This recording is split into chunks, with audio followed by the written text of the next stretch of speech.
hobbies. So it's a fascinating topic. So let's explore a little bit more about different online hobbies and pet portraits. And who better to give an insight into that area than Jake Quickenden and Emily Rose. Welcome to the show. Great to have you on board. Hello, mate. How are you doing? Yeah, very good indeed. Very good indeed. So, can you give us a bit of an insight into how this sort of came about, the research that the YouTube Shorts done?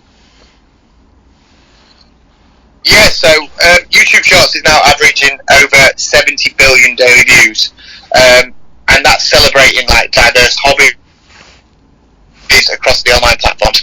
And with New Year's resolutions coming up, it's just a great campaign really to get people involved in taking up a new hobby and kind of sticking to that. And according to YouGov, 66% of 16 to 24 year olds say that watching hobbies online has actually inspired them to take one up themselves. And while nearly half of them say that sharing their own hobbies online would make them more accountable and they'd be more likely to keep it up. And there is such a huge variety of hobbies online, whether or not you like gardening, whether or not you like drawing, painting, playing the guitar. I actually taught myself to play the guitar from YouTube about 10 years ago. So there's so much on there for everybody to do, and it's just such a great campaign. No, it's amazing, like you've mentioned there, Jake, the things that are available on sort of YouTube, what you can learn in a broad range of areas, and sort of pet portraits specifically. Obviously, the UK is a nation of sort of pet lovers, and so I'm not surprised. Obviously, it's a sort of popular area. Can you maybe tell us a bit more about the sort of pet portraits, what it involves, or what the rundown is on that area? Yeah, I will let Emily Rose take that one up because that is her expertise. Emily Rose is the pet portrait artist. Brilliant. So I'll take this one. Emily? Yeah, of course. Yeah, so on YouTube. Sorry, carry on. No, the floor is yours, Emily. I'm interested to know more. Yeah. Okay. Yeah, so on YouTube, it's kind of where I've actually learned most of what I know about art over the past sort of 15 years. And there is a massive community of pet portrait artists on there. And we're all just teaching everything we know. So the community is growing almost exponentially as people are just learning and then setting up their own channels, sharing their own content. It's actually just fantastic to watch because I still go on there to learn and update my skills all the time. So whether it's learning from someone who's doing a pet portrait in oils or gouache or watercolour, there's always something to take from it. So there are just loads of different channels on there, people doing all sorts of crazy stuff. So it doesn't really matter what you're interested in, there is something to get you inspired. But yeah, my niche is pet portraits, and I share quite a few different ways that you can create one. And that's really interesting, Emily. I mean, Jake mentioned there about learning the guitar with YouTube yourself. You mentioned the pet portrait. So just for our sort of listeners to sort of get more of an insight. So, for example, if someone to learn how to do a portrait, what would they do? Would they sort of log on and maybe you can signpost them to your work as well, and so that they'd sort of click on the link, and would it be step by step, or how does it sort of work? Yeah, I think the best way probably just to dip your toe in is there's a series at the moment on my YouTube Shorts, so Emily Rose Wildlife Art. So these are just really small chunks, and it gives you an idea of how to create 2 different types of fur, how to create dog eyes, cat eyes, and the nose. So they're super short videos, and it gives you a really good overview of what it's like, how the material handles, and the kind of effects that you can end up with as well.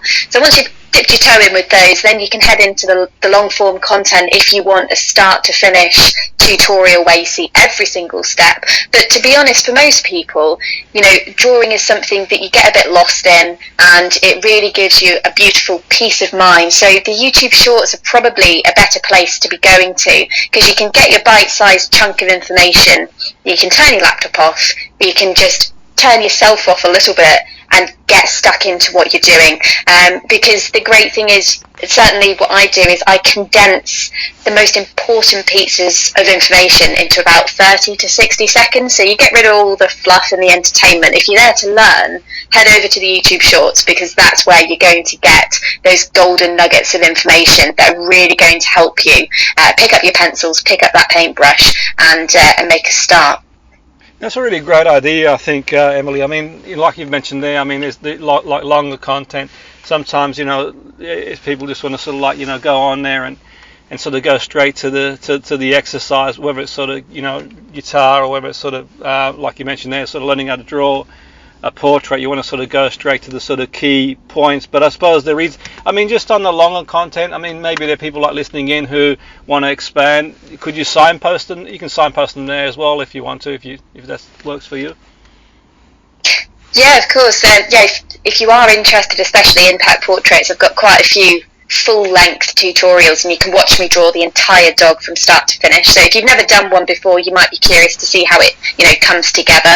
So again, that's Emily Rose Wildlife Art. But when you start digging into YouTube, if you've gone on one of my videos, running down the side, you'll find other fantastic artists on there. There are so many different people teaching you how to draw, whether it is pet portraits or something else, and everyone's got a different teaching style. I think that's the great thing. I learn myself when I'm on YouTube, so if you watch my videos and you think that's not quite my style, keep clicking down the side, because somebody is going to click with you and it's going to give you that spark to pick up your materials and get going. And of course, it's all free. It's absolutely incredible. It's where I've learnt, and you can definitely become professional just by watching free content.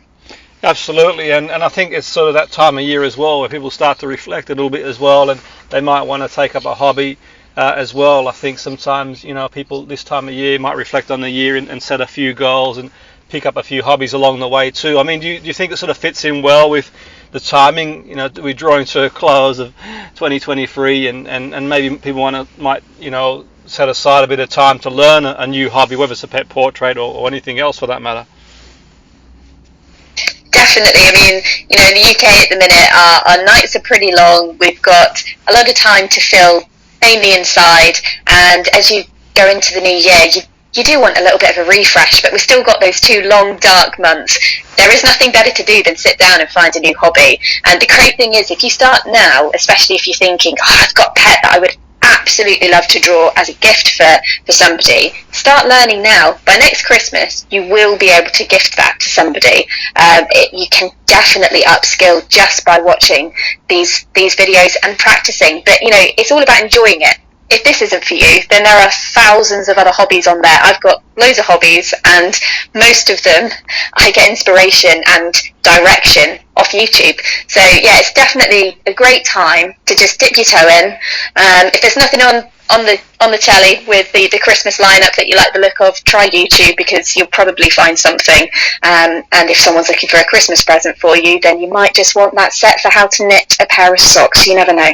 No, absolutely, completely agree. I think it's a great time to sort of, reflect a little bit and sort of learn a few new things and start the new year on the front foot, basically, like you said there. And who knows, it starts off as a hobby. I would imagine, drawing in itself would be relaxing for a lot of people. There's sort of, it's something to sort of just lose yourself, but then you never know where it might take you, type thing as well. So it's been great to speaking to you, Jake and Emily. Wish you a Merry Christmas and have a great day. Thank you. Thanks so much, mate. Have a great Christmas. Thank you.